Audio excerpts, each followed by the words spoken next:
welcome everyone to the She Shoots podcast, Women Empowering Women in the Shooting Community, episode 1, Girls, Guns, and How to Get Started.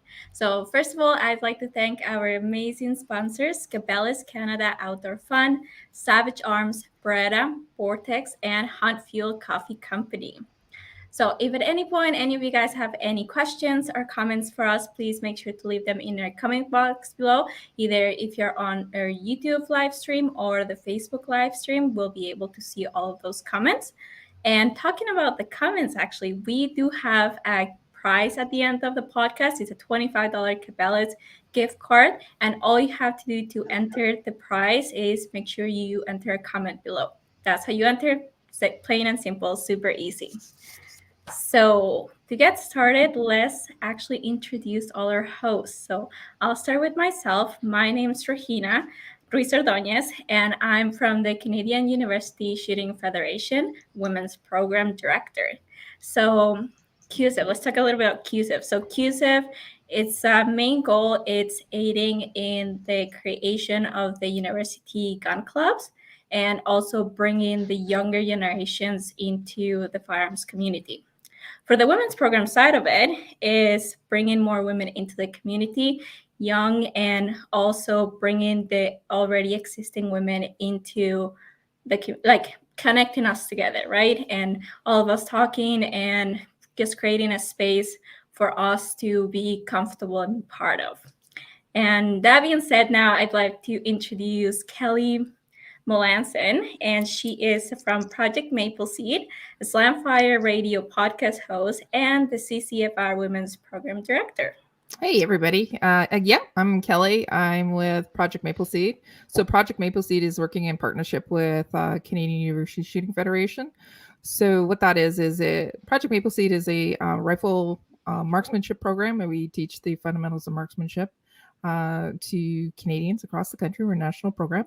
So we're very, very happy to, again, work in partnership with the CUSF, especially the CUSF Women's Department as well. We'd love to see more ladies on the line and learning about the fundamentals of shooting.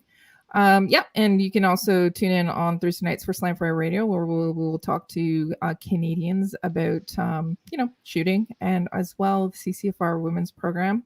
I'm the VP of that, and it's a national program as well. So we host range days across the country for ladies and introduce them into the shooting sports. That's me. Why don't we turn it over to Casey to learn about LadyGuns? Being unmuted would be good. So I'm actually going to pass it over to Deneen because she's much better at talking about this stuff. I'm just a tough person. So. All right. Well, Casey and Deneen are LadyGuns. So hi, everyone. My name is Deneen, founder of LadyGuns, and super excited to be here with you guys tonight and be part of this podcast and this group of fabulous women.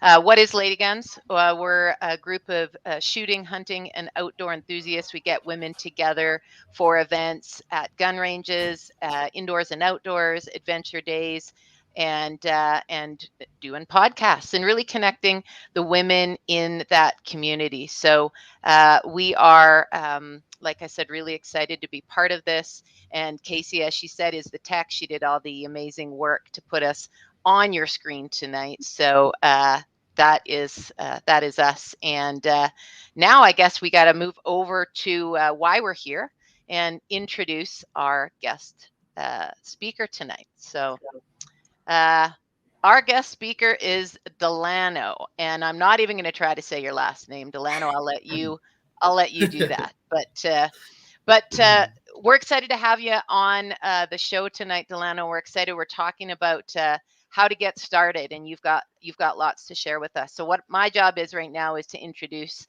you, and then Kelly's going to ask you the tough questions. Then I've got some easier questions for you after that. So Delano's a jack. Yeah. Okay. Let's get going then. So Delano is a jack of all trades, master of none when it comes to the firearms industry.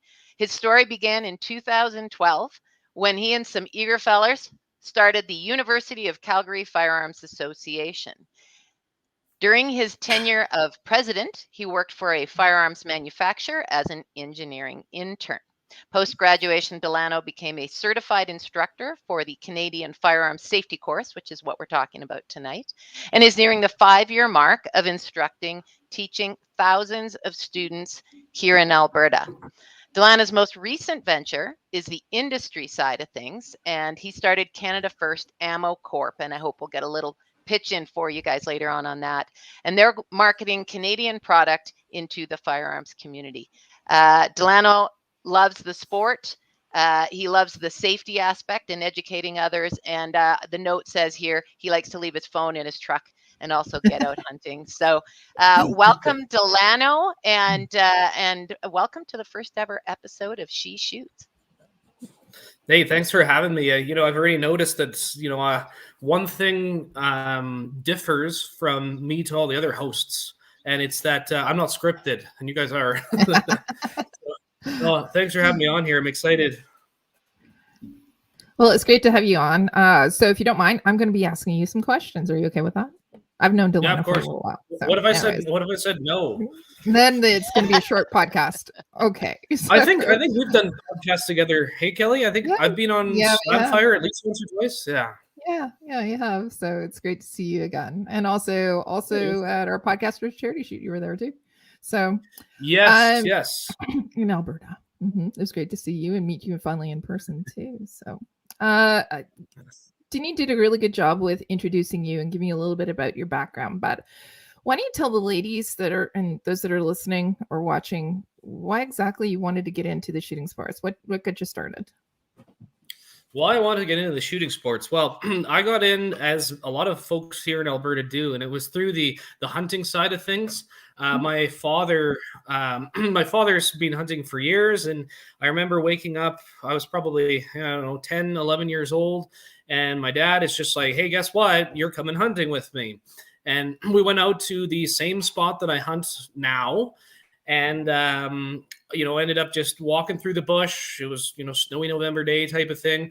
And on that hunt, we were actually able to harvest a whitetail buck, quite a nice one as well.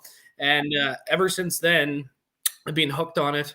So, predominantly the big game side of things, but I'm also doing the waterfowl side of things as well. And then when I moved over to the university side of things, a lot of my friends were interested in getting involved in firearms, but they lacked the necessities and the tools in order to do so. As we know, the bar for entry into the community is quite high. So by starting the University of Calgary Firearms Association way back in the day, we're making an effort to lower that bar of entry and just try and get folks introduced to the sport in an open and friendly and cheap manner. And then everything from there has just been, when I was part of the university organization and I ran it, my passions, they always lied in the education side of things. So Rahina can attest to this, but at many of our events, I would never shoot. I had no interest. And honestly, I'm still like that today. I'm more after just getting people out to the range, providing them with instruction, letting them play with my toys, and really teaching them. And it just lies with the education side of things. And then everything from there, with the instructing certification, like that was provided to me starting in 2017. And that's kind of like a dream come true. I'm able to instruct and pass on my knowledge to other folks. And then the Canada First is just building on from that. Let's provide people with cheap Canadian-made ammunition. Let's grow the industry, right? Yeah, it's perfect. So tonight's episode, it's the first one. It's called Girls, Guns, and Getting Started. So you're our subject matter expert on this because you just walked us straight through it. So let's talk a little bit about the PAL, RPAL process. What's the difference between a PAL? So people that are tuning in, some of them are educated on this and some of them are not. So we do want to actually walk people through the process of obtaining their license and their first firearm. So what's the difference between a PAL and an RPAL? Well, let's take a step back even further. And so in Canada, there's 4 classes of firearms. A lot of people think there's only 3, but there is a 4th that's out there too. So the 3 that people are used to, the non-restricted license, so that covers predominantly your hunting firearms. So that's going to be stuff like hunting rifles, hunting shotguns, that sort of thing. And there are also target rifles and shotguns that are included in that category as well, but we'll just put that broad statement, hunting firearms. Okay. So upon obtaining your non-restricted license, that gets you your PAL or your possession and acquisition license. This next class would be your RPAL or your restricted license. Restricted firearms are, what I like to say in my class, predominantly handguns or anything that looks scary. Those guys would be considered restricted. And then we have our prohibited firearms that are you are unable to obtain a prohibited license through the regular means of taking a class. Unfortunately, there are some ways in which you can obtain one, but as the days grow on, it is less common that you'll ever obtain a prohibited license. We won't get into detail on that one. Prohibited firearms are predominantly shorter pistols. They are also anything that looks both fun and scary at the same time. Those would be your prohibs. That's what I like to say in my class. Not going to go into detail. Full autos, that sort of stuff. The fun stuff, right? And then you have your antique class, which won't get into too much detail. That's not a legislative class. It is just a class of firearms that does not necessarily require a firearms license. You just have to be over the age of 18, and it's typically firearms that are manufactured pre-1898, chambered in, non-commonly manufactured caliber. I'm not going to go into detail, but those are the basics. Yeah. So what you're saying, by the way, all guns are fun. Just have to say it. But so the PAL course is specifically for the non-restricted, and the RPAL, which is the restricted possession and acquisitions licenses for those that are restricted firearms, essentially pistols and other fun guns, correct? You got it, yeah. And so the PAL course is the Canadian Firearm Safety course, whereas the RPAL is the restricted Canadian Firearm Safety course. There's lots of repetition, but it's ultimately very similar class. Okay. And you can take them separately or together as well. Yeah, so you're not able, I'm speaking from an Alberta standpoint, although this is federally regulated, there are some jurisdictions that are slightly different than ours here in Alberta, but in Alberta, you'd typically take your non-restricted class one day, and then the next day you would take your restricted, or whenever you want in the future. So it's not a requirement to have your physical non-restricted license in order to take your restricted class. You only need to have taken and passed your non-restricted class in order to take your restricted. So right. Yeah. So when we're talking about this, let's talk about it from the perspective of where you teach the program. So you teach it in Alberta, but you're right, there are some differences across the country as well. So if somebody is looking to find a course or sign up, where can they go and do that? Well, Alberta has the benefit of the licensing courses, and the instructors are all certified by an organization called Alberta Hunters Education Instructors Association, or IHEA. And on their website, they actually have a PDF listing of all the instructors in all of Alberta. So any municipality or county or anything like that, you're going to see all the folks that can instruct. Whether or not they do, or whether or not they're retired above or below ground, is subject to how frequently they renew the list. But that is a good way to do it in Alberta. However, just a quick Google search, like firearms licensing, and then your municipality or county is a good way to find it. In this new age, especially as they've started to appoint younger instructors, such as myself, we do kind of turn to the internet for marketing, and sometimes we make big metal signs and stick them to fences, like my partner and I did today, my instructing partner did today. But you got to try new things to get folks to attend the class, right? Yep. That's exactly it. What can people expect for costs? Like if they're looking for just the possession and acquisition, or if they're looking for both programs or both licenses, what can they again, let's talk about it from the Alberta perspective. I know it's a little different across the country as well, but I just need to put in this disclaimer because people in Ontario are going to get mad. We're not regulated when it comes to our costs. We can charge whatever we want. Okay. Wow. Okay. So here in Alberta, it's going to range anywhere from, I'd say probably in and around the $100 range to $160 range, even maybe a little bit more, depending on where you take it. As an example, for myself, I typically charge $140 for the non-restricted, or $260 for both the non-restricted and the restricted.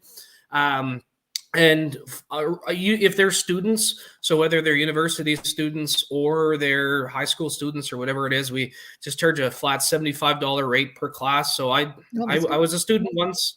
I knocked down the rates, right? So, and that's pretty standard across the country.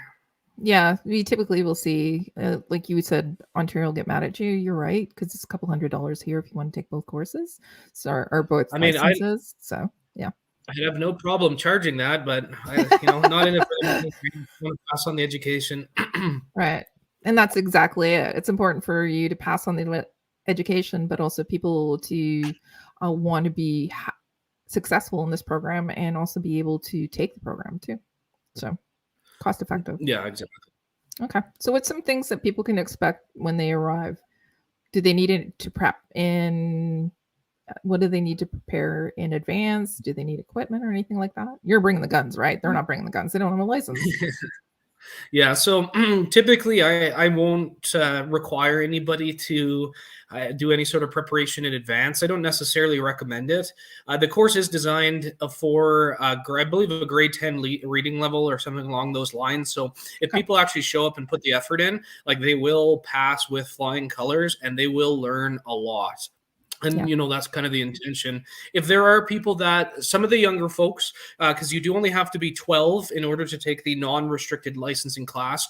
So if younger folks or people who may not necessarily have English as a first language, I will recommend that they maybe take a look at their textbooks in advance. And I'll even pinpoint some of the important sections there in order for them to go through and just get familiar with the important stuff. Mhm. I do have the textbook on website for the for my licensing courses as well, just so that if people are interested in reading ahead, then they can. I mean, there are a lot of people that will print out the whole textbook and bring it into class, but I supply textbooks. If people want another one, I mean, I'll give them another one. I don't mind. It just sits in my house if I'm not giving them away. So So yeah. you make it available to them, but they're not required to read the material prior to coming. You got it, yeah. Yeah. And I think Okay. some instructors will recommend it in advance, but honestly, like I think that I'm somebody that learns from doing and from listening as opposed to just sitting down with a book. I can barely read, right? So it's an Alberta thing. Don't worry about it. All right. All right. What about any other prerequisites like a teachable attitude, or do you think that people? You stole my joke. You stole Your my joke. jokes? I Okay, always say go ahead. the only thing you need is a winning attitude. That's it. Owning it. But Okay.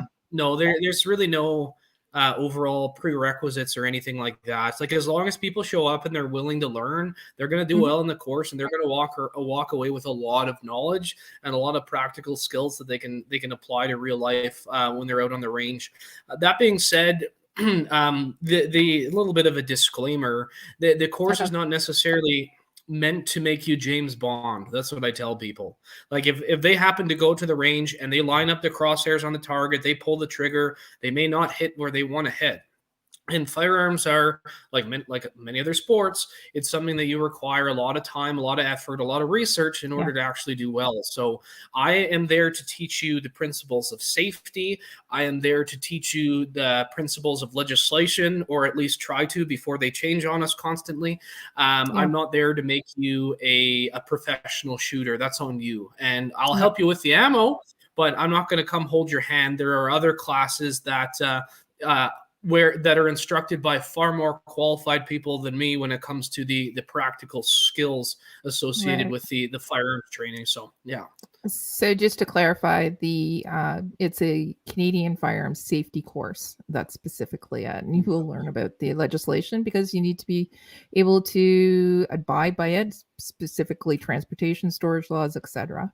So You you're going to got make it. sure that I people would are able. love I Go would ahead. love to take people to the range during or after successfully passing the class, but it's just where we are in the world and where everybody's coming from. It's just unfortunately not feasible to Yeah. do so. But as mentioned, there are other programs that individuals can take specifically at shooting ranges, typically, or shooting clubs in which they can learn the hands-on basics with live firing by individuals that maybe don't know the legislation quite as much as me, but can outshoot me probably blindfolded. So, All right.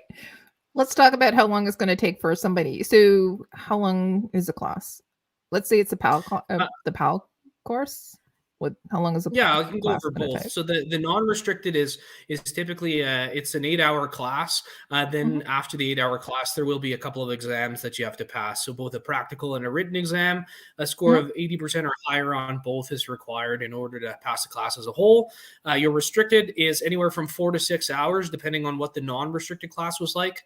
And same deal. There's a couple of tests afterwards. So after passing your tests, unfortunately, it's not like a driver's license where you can walk home at the end of the day with a temporary license. You do have to wait for some screening processes to take place, reference checks, that sort of thing, prior to obtaining your firearms license. And so that process right now can take anywhere from 2 to 6 months, depending on where you are in the country and depending on how quickly the RCMP want to process. So once you've completed the class, it's out of the instructor's hands, and you have to submit your paperwork on your own, which they should provide you with all the paperwork to submit.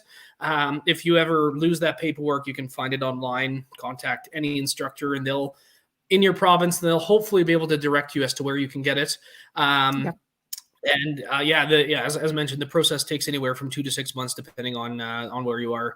Kind of funny. There was I was teaching a class, I believe it was in August of last year, and I didn't know this at the time, but there was a very high-profile military individual in the class. So military, you're not subject to obtaining a civilian firearms license unless you do it as a civilian, which this person was doing.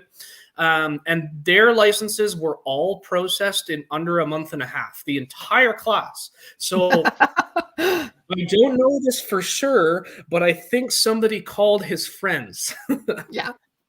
I would suspect that there might be a little bit of influence there on trying to get that through the pipeline a little faster. So, talking about that, I'm going to turn it over to Dean in just a second, but people can expect up to 6 months wait period right now. Just to let you know that again, I'm talking from an Ontario perspective. It does take a little bit longer here for things. I have no idea why, but it does. But yeah, I'm going to turn it over to Deneen because I know she has some questions for you as well. I have a few. There's a couple questions we had written down that you've already answered, Delano. So that's fantastic. But so what I want to do is I want to get into the day itself, the class itself. What are the kind of things that your students are going to expect to do?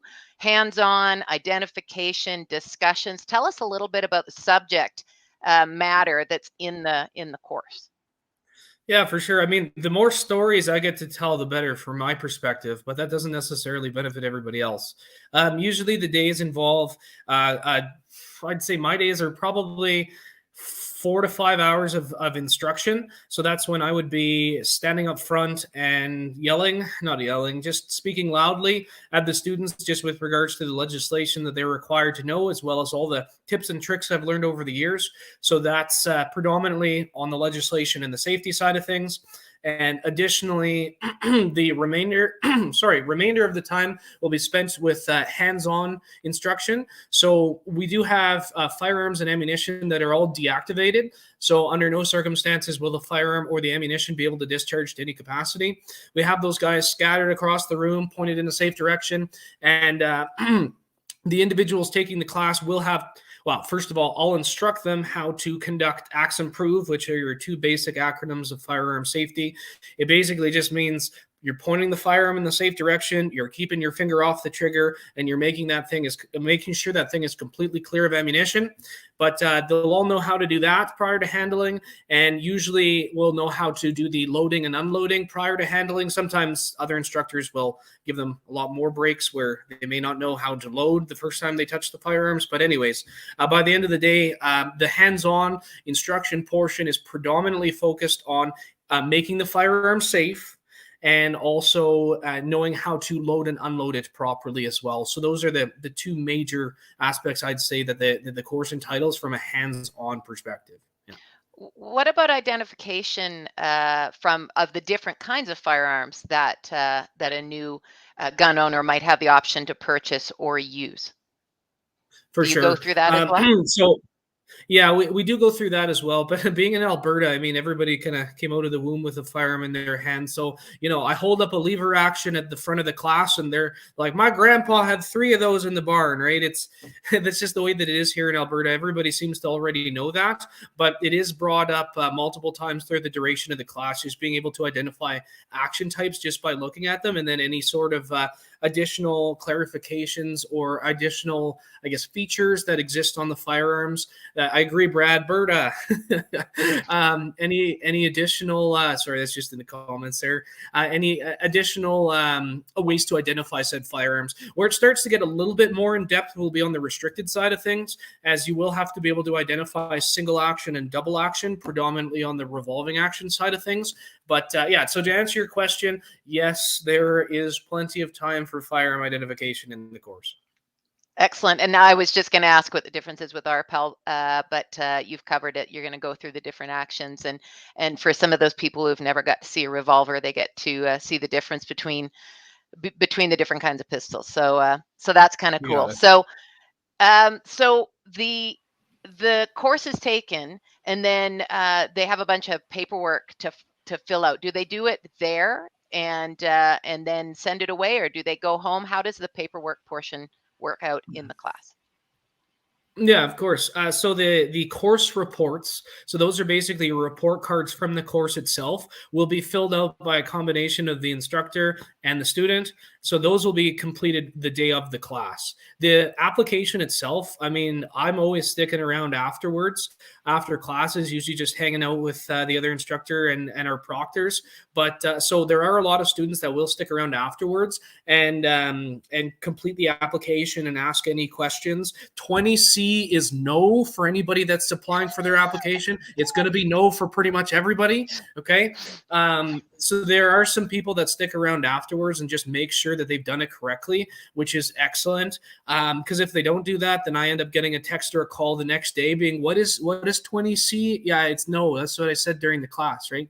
But the application itself is meant to be filled out at home, as there are sections that require additional signatures, such as a spouse, conjugal partner, significant other type of thing, as well as 2 references, photo guarantor, and if you were in a conjugal partnership in the past 2 years, you got to get your ex to sign it too. So that one's always fun. And there's a few phone calls that are made after the process is completed and the application is submitted. So what can people expect as far as their references being called? So hopefully the government isn't watching this, but predominantly the references are not called. Usually there's an issue. If there's an issue, the references will be called. And by issue, I mean some sort of criminal record. It was a criminal record in the past 5 years, but they've just recently extended that to be forever. So, if you happen to have that marijuana possession charge that makes you a Canadian citizen, you could get your references called. However, they are predominantly character references, so they're just trying to determine if you're a decent person and if you've been through any sort of hardships or anything like that, which would be a divorce, a job loss, a lot of verification from stuff that's already filled out on your application. Whenever I instruct individuals that I've known for 3 or more years, I tell them to feel free and use me as a reference, because I truly don't mind. If I didn't want them to have a license, then I would tell the RCMP that, and I would be 100% honest. It's my job to point out anybody that may not be well suited to own a firearm. I would never tell them face to face, but I would contact the RCMP in private and just do my due diligence as an instructor. But yeah, I've never been called as a reference. Never.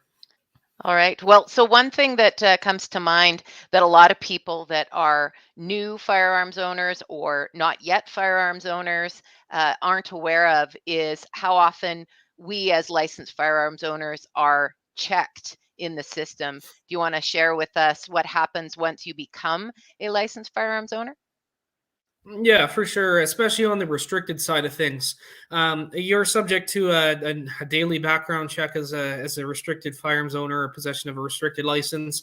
And if your green light turns to a yellow light or a red light, you could have a visit from some friends, for lack of better terms, or you may at least get a phone call from some friends that may ask you questions about what's gone on to make your green light turn a different color. So that's one of the things that a lot of people are not necessarily aware of, that are not involved in the firearms community. And I'm going to be preaching to the choir here. I'm sure everybody knows this, and all the listeners are likely aware of this as well. But there is an incredibly in-depth screening process from both an intelligence and a background check standpoint that takes place from the majority of, or takes place for all firearms owners here in Canada. And if you don't pass those checks, unfortunately, you are not going to obtain a firearm, at least through the legal means. So right. So that's the so would you say thing. we're a pre-screened, and would they maintain the screening of the firearms community then, right? I think it's a safe bet to say. So not to get political, but I think we're pretty safe people if that's the case. So yeah, no, all right. full agreement to that. Yeah. So gonna switch gears a little bit. So especially if we're from Berta, what if I had my PAL and I let it lapse? Can I just give you a call and say, hey, can you renew it, Delano? Or how do I deal with it if can I challenge the course? Yeah, so this is a long-winded question, and we'll start off by talking about how long your license is valid for. So your license is valid for 5 years. It'll expire every 5 years on your birthday. 6 months prior to the expiry date, you will be eligible for renewal. So I recommend two things. About 7 or 8 months prior to expiry, call the RCMP and tell them you lost your license. Sometimes they renew it for free. The second thing that I'd recommend is that the second that 6 month period hits, go online on the RCMP website and you're able to renew your license on there. The reason why we allot so much time is because if we happen to be in a fun global pandemic, the wait times may extend out to be a little bit longer, and therefore you want to have that full 6 months prior to expiry so that you can ensure that you get your card before your license does expire. If your license does expire, you have a 6 month leeway period after the date of expiration in which you can continue to own your firearms. You cannot purchase additional firearms. You cannot purchase ammunition, although you could probably stand outside of Cabela's and get a boot, right? No, I'm kidding. Don't do that, please. That's not good for the person giving you the ammo. So you cannot purchase ammunition, you cannot purchase firearms, you can also not transport your firearms. So you can continue to be in possession of them, although you cannot do any of those other fun things. I'm predominantly talking from the non-restricted perspective. Restricted perspective, you wouldn't be able to purchase firearms anyways because you'd have to get them transferred to you. We won't talk about that. If you let that 6 month leeway period lapse, you are still in possession of the firearms, you have now made yourself a fun criminal. All right.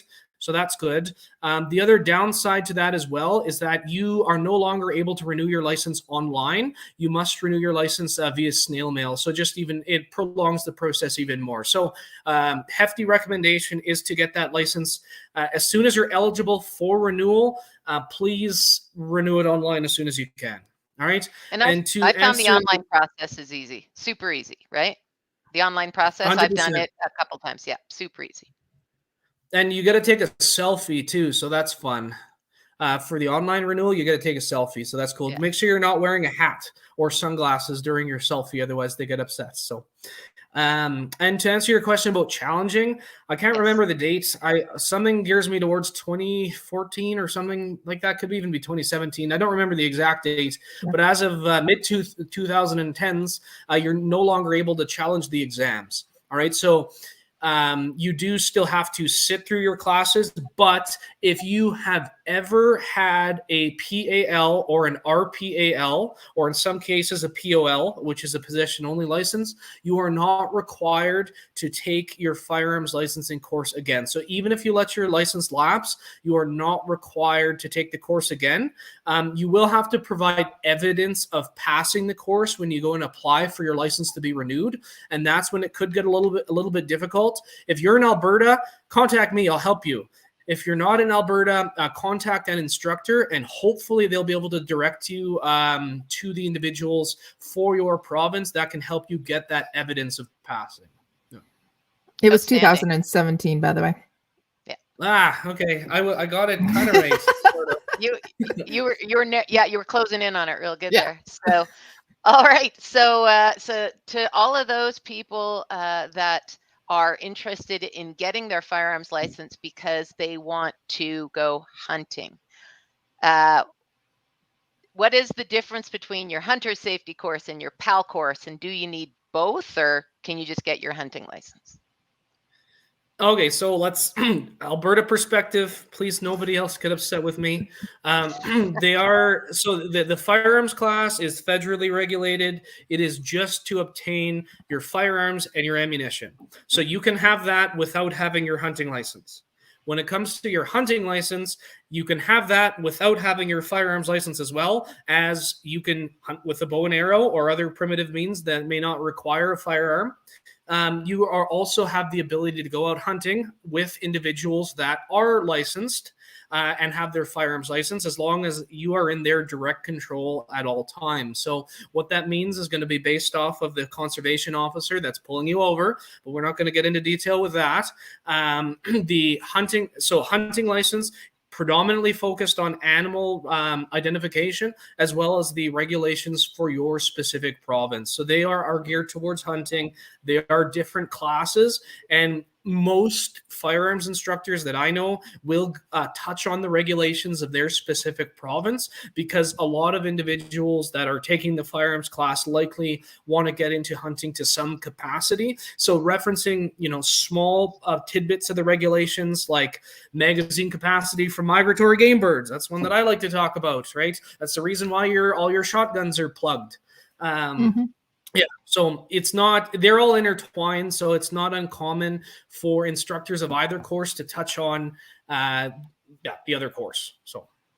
Right. No, that's excellent. I think there's, like you said, there's a lot of people that are interested in hunting. I think with the price of beef and other food products, I think hunting must have taken a spike this last hunting season for sure. So we want people to understand that that has two different things. And that even if you have your PAL, you can't just go off and go hunting till you take care of that side of things. And you are correct. Each province has its different set of rules and regulations. Yeah, and so to expand on that a little bit more, with regards to the differences too. So once again, Alberta.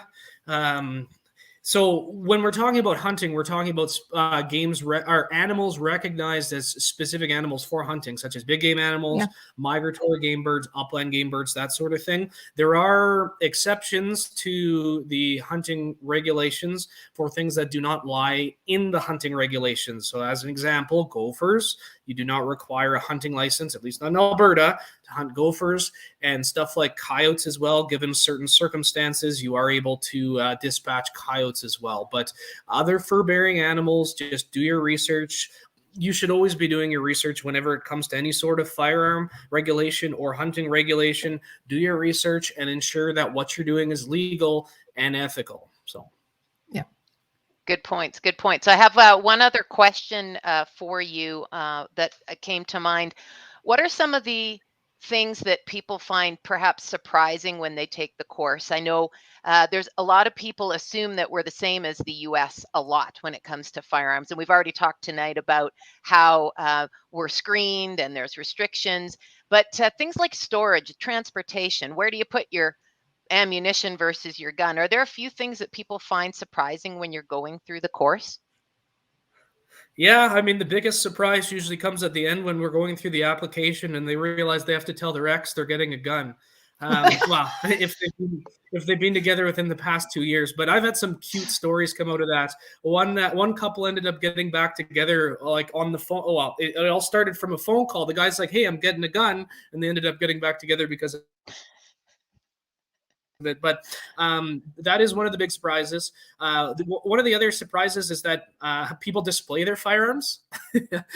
There's a big section in both the non-restricted and the restricted courses that go over proper display practices for firearms. And a lot of people are just like, why do we ever have to display our firearms? Which, I mean, I don't display any in my home. I know of people that do, but it's good information to have just in case you ever do want to display your firearm, right? Another big thing as well is this isn't necessarily covered in the course, but when we kind of go to the question always arises about self-defense laws in Canada. That's always something that people love to talk about because, unfortunately, people do occasionally purchase firearms for that reason. Even though that's not one of the reasons why we can legally own them here in Canada, unless you have very special privileges. But when we do go into detail about some of those we don't necessarily go into detail, but if the right questions get asked, you kind of have to steer people towards the path of like what they should do. And usually that answer always surprises people. So yeah. Thank you. Other than that, I'm just trying to think if there's anything else that's usually surprising. A lot of people are surprised that they never have to take the course again, especially here in Alberta. There's lots of folks in the oil field, and we're all required to take stuff like I'm wearing my oil field shirt today. But anyways, there are lots of folks that are required to take stuff like H2S Alive courses, so how to deal with hydrogen sulfide or first aid, and those are all classes that upon expiration the courses have to be retaken. And honestly, that's not a bad idea in my mind, but I'm the one that financially benefits from it, so maybe I'm biased. But it'd be nice to have repeat customers. But no, it's always a good refresher. And every once in a while, we will get folks that may have taken this class like way back in the day, and they weren't aware that they didn't have to take it again. And usually, I'll tell them if they ever ask, like on the phone, I'll be like, "Yeah, you don't need to show up. I'll help you find your course report. We'll get you a new license." But a lot of them will be like, "You know what? You were honest to me, and this is going to be a super good refresher. So why don't I just come and sit in on it again?" So, yeah. Awesome. We have a couple of questions that came in while we were chatting there. One, Swally wanted to know where he can find out what animals you need permission to shoot or not, and does it vary province to province? And then the next question after that was, how do you become an instructor? Or what are the requirements to become an instructor? Okay, so we'll start off with the animals. So this is outside my area of expertise, but I will provide you with an unbiased opinion. I would refer to your province's specific hunting regulations. Yeah. And even then, make sure that you do additional research as well, because a lot of the information may not be communicated as effectively as it could be. Well, I like to be super diligent with all this stuff. So I always make sure that I'm getting second opinions online. So I'll read the regs, and then I'll also try and talk to, I happen to have friends that are conservation officers, so I'll always get their input as well. But just as an example here, so squirrels in Alberta, if you open up the hunting regulations, I can't remember if they are referenced in there, but you are unable to shoot squirrels on, the regulations state something along the lines of you're able to shoot non-native squirrels you're able to shoot non-native squirrels on property that you have permission on, or something along those lines. It's like super convoluted, but it's basically trying to outline that, hey, you are unable to shoot native species, and you can't just go out and do it on crown land, otherwise you decimate the population. If you're shooting squirrels on private land, i.e. like out in your friend's rural property where they have a huge problem, like that's different. But yeah, main takeaway is refer to your hunting regulations, and I would always do a double check with the subject matter expert as well. So excellent. And then the next question, what's the requirements to become an instructor? So it is going to be different based off of your province. The short way of putting it, back in the day, I know it was just a little bit of hand selection based off of experience levels and based off relationships with the organizations that happen to run it in your province, as well as basically just being a good person and doing lots of volunteering and proving to them that you're the right person for the job. I know that now there is a little bit of that too, but it is treated a little bit more like any job would be. So I know that there is an application required, and within that application, you have to submit a resume, cover letter, that sort of thing, just outlining why you may be a good candidate. And if your experience level is sufficient, then you'll go in for an interview, and you will, hopefully be selected to become an instructor. So. Outstanding. That was a great question, actually. I just wanted to interject a little bit with that. It's again based on what Delano knows for specifically Alberta. I know that there's different qualifications across the country as well. So, for example, in New Brunswick, they're volunteers. They're not paid for the courses, whereas in other provinces there are. So there is different regulations and requirements. It's specific to each province. So. Thank you, Kelly. That's really You're important welcome. for people to know. So, so I think we want to make sure that before we go, because that wrapped up all of our important questions on the firearms program, Delano, we want to hear a little bit about what you've got going on right now with Canada First Ammo. What is that company all about? Where are you located, and what are you selling? Yeah, for sure. I'll be honest and drop a little bit of a bombshell. I'm actually no longer on the leadership team. I have enough stuff on my plate that I decided I was going to step down from making the decisions, and I'm still helping out when I can, typically from behind the computer where I'm the most powerful. But I just wanted to get that out of the way. But I can still talk about the organization because I still believe in what it's doing and why they're doing it. The firearms industry in Canada is small. It is very small, and there are a lot of little fish in it that could potentially use somebody to help them grow. There's also some big fish in there as well that could probably use an organization that helps feed people their product. So the purpose of Canada First was putting Canada first when it comes to the ammunition and firearm side of things. So advertising as many Canadian-made products to Canadians as possible. Doing our best to avoid American or European or anywhere else manufactured products, although that is impossible in the firearms industry. But just doing our best to offer competitive prices, good service, and advertising Canadian products. And the whole intention of the company as well. It's an e-commerce company, so we don't have a physical storefront or anything like that. We do everything through shipping or local to Calgary, which is where we're located. You're able to do pickups as well, but we don't allow anybody in the warehouse. We don't tell people where it is for unfortunately obvious reasons.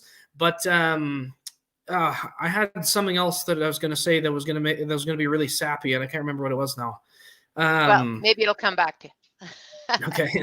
So that's okay. So well, thank you for sharing that, and thanks for being part of standing up something that's Canadian. That's so fantastic. I know that every time I'm at the range and I've got my pile of 9mm in front of me, people ask me, where do you get your ammo? Is there a better place to get it? Can I get it cheaper and all that stuff? So I'm glad to add Canada First to my list of recommendations. So then tell us where we can find your training company. How do we sign up for courses if we want to take one from you in Calgary or in Alberta? Yeah.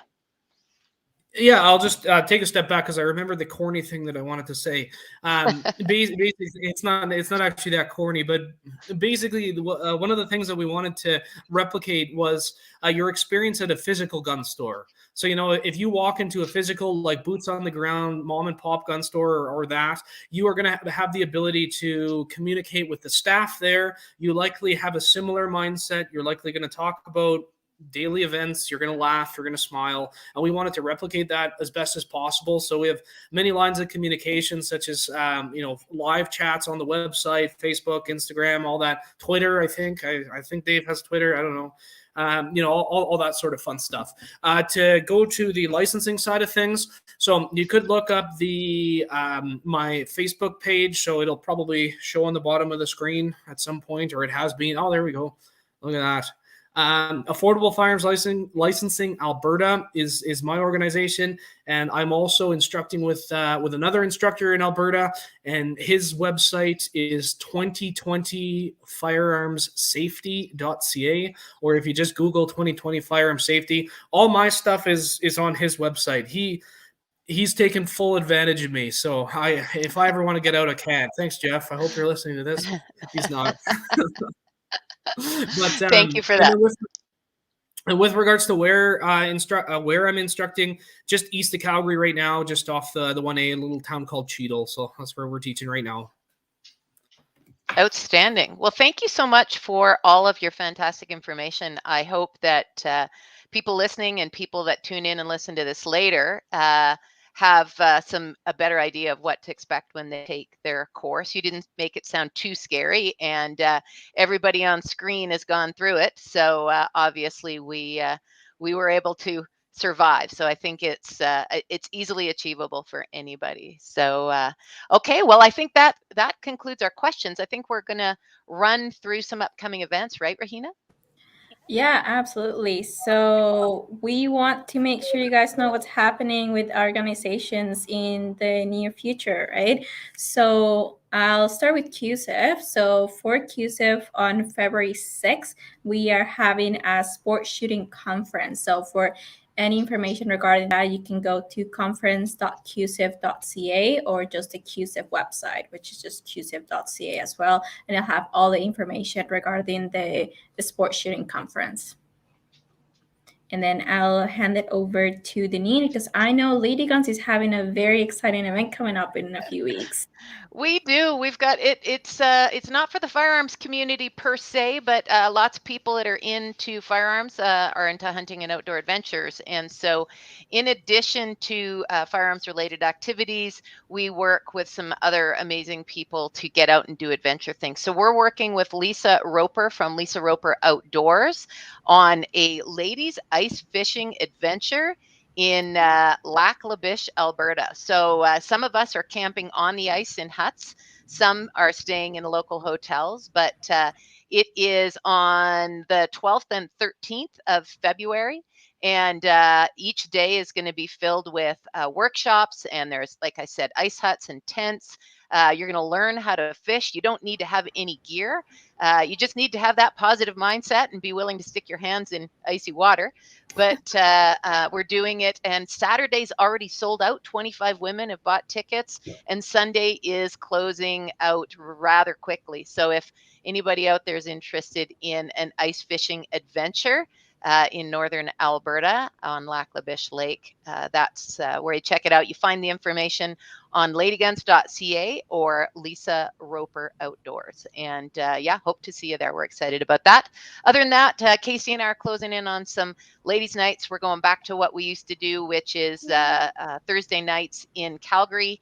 And hopefully we'll get Red Deer back online. The pandemic certainly impacted those some months ago. So we'll get that back online. And that's for women that are either PAL holders or have never shot a gun before. We get a bunch of women out and we help them have their first opportunity, and hopefully they'll become PAL holders. Hopefully they'll take the course and become part of this amazing group of women in the firearms industry. So stay tuned for that. Awesome. And Ellie, anything that we can expect from Project Mapleseed? Yep. So currently right now we're planning our 2022 calendar. We have some events that are being put on the calendar. However, we're not going to be releasing them until February 1st. So stay tuned for that. By the way, all of our events are regionally run. So that means people in Alberta will plan their own events, BC, etc. So look for that. But if you're interested in keeping in the loop, you can go to our website, which is mapleseedrifleman.com, and sign up for info to be sent to you by email about events that are being released, or you can go to our Facebook page. We also populate that as well.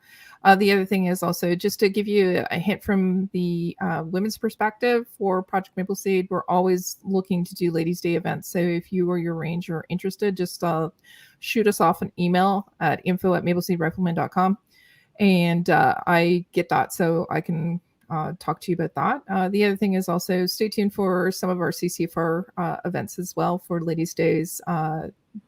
I'm helping with that as well. So obviously, if you have or if you want to be sponsored or supported for your Ladies' Day event at your range, just also send me an email. You can do that at you can actually send me an email or send an email to info.